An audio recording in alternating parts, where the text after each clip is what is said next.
300 unit free बिजली देने का वादा करने वाली पीपल्स पार्टी अभी तक महंगाई जैसे एक ऐसे इशू पे जो कि प्रोविंशियल मैटर भी है उस पर कंट्रोल पाया जा सकता है, बट कराची समेत पूरे सिंध में आवाम को महंगाई से शदीद शिकायत हैं। एक तो इसको एड्रेस कर दीजिए।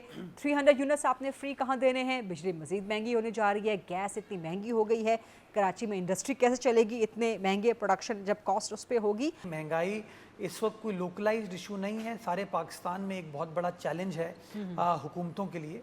उसकी बुनियादी वजह यह है कि गरीदा अगर इनपुट महंगी होगी तो आउटपुट भी महंगी होगी। नेचुरली जो चीज़ आप मैन्युफैक्चर कर रहे हैं, जो चीज़ आप प्रोड्यूस कर रहे हैं, अगर उसके इंग्रेडिएंट्स जो उसके बेसिक रॉ मटेरियल्स हैं वो महंगे हो जाएंगे तो इवेंचुअल प्रोडक्ट भी जो है वो महंगी होगी। तो टारगेट आपका यही है कि आपको बिजली गैस को सस्ता करना है।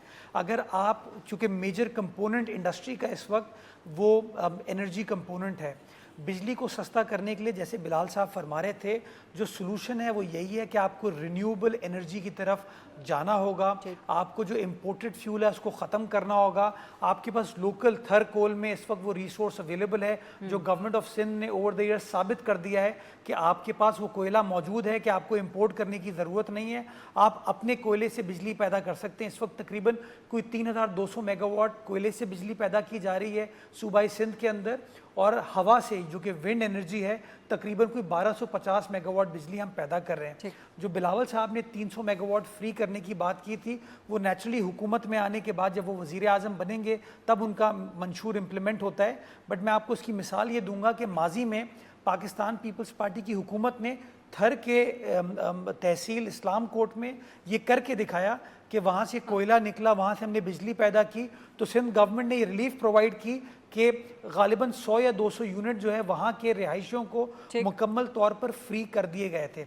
बिलावल साहब का विजन यही था कि हम पाकिस्तान भर के अंदर जो आपके लोकलाइज सोल्यूशन है, यानी कि सोलर एनर्जी के ज़रिए या विंड एनर्जी के ज़रिए अगर आप पावर प्लांट्स लगाएंगे, लोकलाइज्ड उसकी जनरेशन करेंगे और लोकल ट्रांसमिशन के ज़रिए आप उसको डिस्पैच करेंगे बिजली को, तो आप इस पोजीशन में होंगे कि आप बिजली जो कमज़ोर तबका है, जो डिफ़िकल्टी में इस वक्त, उनको रिलीफ देने में कामयाब हो पाएंगे। तो इंशाल्लाह हम काम कर रहे हैं प्रोविंशियल गवर्नमेंट के लेवल पे।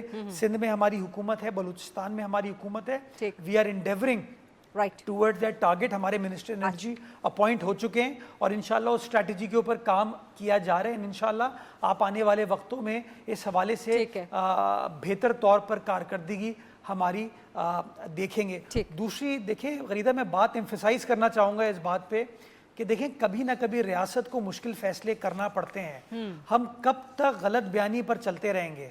वी मस्ट अंडरस्टैंड कि हमारी इकोनॉमिक कंडीशन इस वक्त वायबल नहीं है। हम 100 रुपए कमाते हैं, 200 रुपए खर्च करते हैं।